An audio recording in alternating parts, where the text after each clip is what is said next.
اس پر نجم سیٹھی کہتے ہیں کرپشن ان کا مسئلہ نہیں ہے، ان کو پتہ ہے کہ ساری کرپٹ ہیں، اس وجہ سے کرپشن کی بنیاد پر مسلم لیگ نون کے ووٹرز کو کوئی ایشو نہیں بننے والا، کوئی پریشانی نہیں بننے والی، اور وہ کہتے ہیں کہ یہ ساری کی ساری جو چیزیں ہیں یہ صرف ہوا میں ہیں۔ مسلم لیگ نون کا ووٹر نجم سیٹھی، میں نہیں کہوں گا، میں یہ سمجھتا ہوں کہ مسلم لیگ نون کے جو ووٹرز ہیں وہ پاکستانی ہیں، باشعور ہیں، اور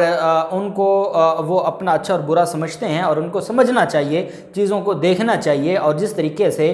اس اشرافیہ نے گمراہ کرنے کی کوشش کی ہے، اور پوری قوم ایک وقت ہے 30 سال پوری قوم گمراہ ہوتی آئی ہے، تو اب اگر کچھ لوگوں کو وہ گمراہ کرنے میں کامیاب ہو رہے ہیں تو ہم تو دعا کرتے ہیں کہ وہ ان کے چنگل سے نکل آئیں۔ لیکن نجم سیٹھی وہ مسلم لیگ نون کے لوگوں کو انڈائریکٹلی بے ضمیر بول رہا ہے، اس وجہ سے کہ جن کو فرق ہی نہیں پڑتا کرپشن سے، جن کا کرپشن سبجیکٹ ہی نہیں ہے، تو یہ نجم سیٹھی کا الزام ہے، اور اس کا مسلم لیگ نون کو اور مسلم لیگ نون کے کارکنان کو کرارا جواب دینا پڑے گا نجم سیٹھی کو۔ پھر معاملہ آ جاتا ہے مولانا فضل الرحمان کا۔ آج وزیر اعظم عمران خان نے کہا کہ مولانا فضل الرحمان تو 12ویں کھلاڑی ہیں، ان کی تو حیثیت ہی نہیں ہے، ان کی تو ٹیم میں جگہ ہی کوئی نہیں ہے۔ اس پر جو حافظ حمداللہ ہے، جو پاکستان جمعیت علماء اسلام فے کا نہ صرف رہنما ہے بلکہ ترجمان ہے PDM کا، اس نے کہا کہ آپ جس کو 12واں کھلاڑی کہہ رہے ہیں وہ اپوزیشن کی ٹیم کا کیپٹن ہے، وہ اپوزیشن کی ٹیم کا اور PDM کا کیپٹن ہے، آپ کپتان کو 12واں کھلاڑی کہہ رہے ہیں۔ اب شاید ان کا جو کپتان کے حوالے سے وہ جو ٹیمیں نہیں ہوتی جو ایک تو کوالیفائی کر جاتے ہیں اور ورلڈ کپ کے لیے وہ کوالیفائی کرتے ہیں اور اس میں حصہ لے سکتے ہیں، اور کچھ ٹیمیں ایسی ہوتی ہیں جو کوالیفائی نہیں کرتی، اور وہ ٹیمیں جو انٹرنیشنل ٹیمیں جن کو نہیں کہا جا سکتا، شاید ان ٹیموں میں جو آخری درجے کی کرکٹ ٹیمیں ہوتی ہیں ان میں کسی ٹیم کا اور اس طرح کی کسی ٹیم کا کپتان تو مولانا فضل الرحمان ہو سکتے ہیں، وہ کسی بھی کیلیبر کی ٹیم کے کپتان نہیں ہو سکتے، اور یہی وجہ ہے کہ وزیر اعظم عمران خان نے کہا کہ جو کیلیبر کی ٹیمیں ہوں گی وہاں تو یہ 12واں کھلاڑی ہے جو باؤنڈری پہ صرف بال پکڑنے کے لیے بیٹھا ہوتا ہے، اس کے علاوہ وہ نہیں کچھ کر سکتے۔ لیکن جمعیت علماء اسلام فے کے ترجمان کا اور PDM کے ترجمان حافظ حمداللہ کا یہ کہنا ہے کہ ہم ہی سب کچھ ہیں، ہم PDM کے بھی کیپٹن ہیں اور اپوزیشن کے بھی کیپٹن ہیں۔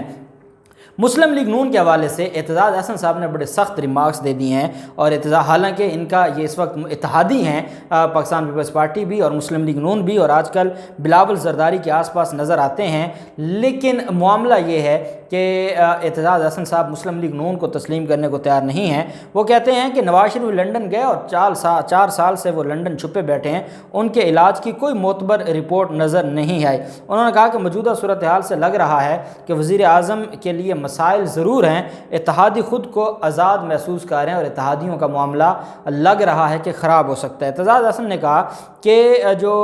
پیپلز پارٹی رہنما نے کہا کہ عمران خان الیکشن مہم کے لیے نکلے ہیں، اور انہوں نے سوچ لیا کہ ان کا اہم پوائنٹ اب کرپشن ہے، عمران خان کی کوشش ہے کہ کرپشن کی بات کر لو، لوگ مہنگائی بھول جائیں گے۔ انہوں نے کہا کہ عدم اعتماد پاس ہوئی تو میں سمجھتا ہوں کہ عمران خان کوئی خوش قسمت ہوں گے، مہنگائی اور بے روزگاری کا پہاڑ آنے والے حکومت پر پڑے گا، اور آئندہ حکومت سلیکٹڈ نہیں ہوگی اور ان کے لیے پھر معاملات خراب ہو جائیں گے۔ ساتھ انہوں نے یہ بھی کہا کہ منحرف جو رکن ہے اس کو لوٹا نہ کہا جائے تو کیا کہا جائے، ووٹ پارٹی کا ہے یا ممبر کا، اس کے درمیان باریک لکیر ہے۔ میری ذات یہ ہے کہ ووٹ ممبر کا ہے، لیکن سپریم کورٹ کہتی ہے کہ ووٹ پارٹی کا ہے۔ اب اس پر تو یہ سپریم کورٹ ہی ڈیسائیڈ کرے گی، لیکن ساتھ وہ یہ کہتے ہیں مسلم لیگ نون کے حوالے سے کہ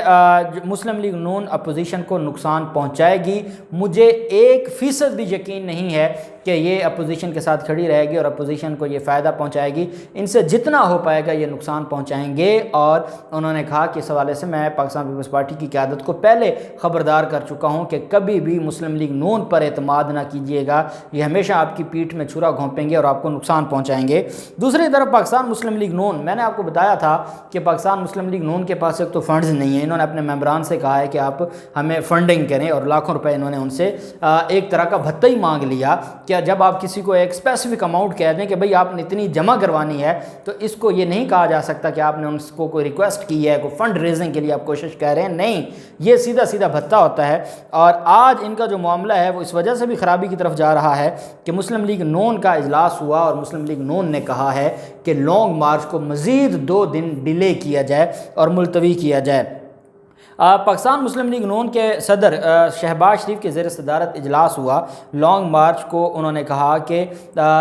جو 24 کی شام کو روانہ ہونا تھا اور 25 کو اسلام آباد پہنچنا تھا، اب 26 کی شام کو روانہ ہو اور 27 کو اسلام آباد پہنچے۔ اس حوالے سے آج مسلم لیگ نون نے فیصلہ کیا ہے اور انہوں نے جو شیڈول طے کیا ہے اس کے مطابق 27 مارچ کو حمزہ شہباز اور مریم نواز قیادت میں جو قافلہ ہے وہ اسلام آباد روانہ ہو اور ان کے کارواں کا 2 سے زیادہ دن اسلام آباد میں قیام کا امکان ہے۔ اب میں آپ کو بتاتا ہوں کہ یہ 23 سے 25 کو گئے اور 25 کو اب 27 کو آئے ہیں۔ اب انہوں نے یہ بھی کہا ہے کہ جو پی ڈی ایم ہے، پی ڈی ایم کو ہم نے لیٹر بھیج دیا ہے اور کل فضل الرحمان کے گھر پر میٹنگ ہے تو ہم وہاں پر فیصلہ کریں گے، اور ہماری یہ خواہش ہے کہ یہ 2 دن پوسٹ پون ہو جائے۔ پوسٹ پون کیوں ہو جائے کہ وزیر اعظم عمران خان نے 27 مارچ کا کہا ہے کہ 27 مارچ کو وہاں پر پریڈ گراؤنڈ میں بہت بڑا جلسہ ہوگا۔ اب وہاں پر جلسہ ہوگا جہاں پہ 10 لاکھ لوگوں کا وزیر اعظم عمران خان نے کہا ہے۔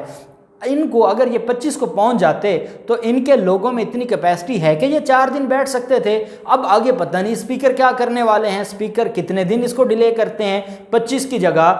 جو 28 کو ہونا ہے وہ 28 کی جگہ 2 اپریل کو ہو جائے، 3 اپریل کو ہو جائے، تو اتنے دن تو ان کے لوگ بیٹھیں گے نہیں۔ ان کو پتہ تھا کہ لوگ ان کے بھاگ جائیں گے، اس وجہ سے بجائے اس کے کہ ہم 25 کو لوگوں کو وہاں پر جمع کریں، ہم 27 کو جائیں گے، ادھر عمران خان کے بھی لوگ آئے ہوں گے، ہمارے بھی لوگ ہوں گے، تو پھر دیکھیں گے کہ کیا بنتا ہے۔ ان کا حشر وہی ہوگا جو بلاول کے لانگ مارچ کا ہوا۔ اور ایک اور اہم بات، انہوں نے اب عمران خان کے خلاف جو لانگ مارچ تھا اس کو مہنگائی مارچ کا نام دے دیا۔ جب ان کو پتہ ہو کہ اب ہم ناکام ہو چکے ہیں تو یہ ہمیشہ مہنگائی کا سہارا لیتے ہیں۔ انہوں نے پہلے جو پی ڈی ایم کی ریلیاں تھیں اس کو بھی آخر میں مہنگائی کی ریلیاں اور مارچ کہا تھا، اور اب بھی یہ مہنگائی مارچ کی طرف آ رہے ہیں جس کو انہوں نے ملتوی کر کے اس کو ڈیلے کرنے کا کہا ہے 2 دن۔ یہ ان کا اصل چہرہ ہے، دیکھتے ہیں کیا ہوتا ہے۔ جو بھی تفصیلات ہوں گی آپ کے ساتھ شیئر کرتے رہیں گے۔ اللہ پاک پاکستان کا حامی و ناصر ہو۔ بہت شکریہ، اللہ حافظ، پاکستان زندہ باد۔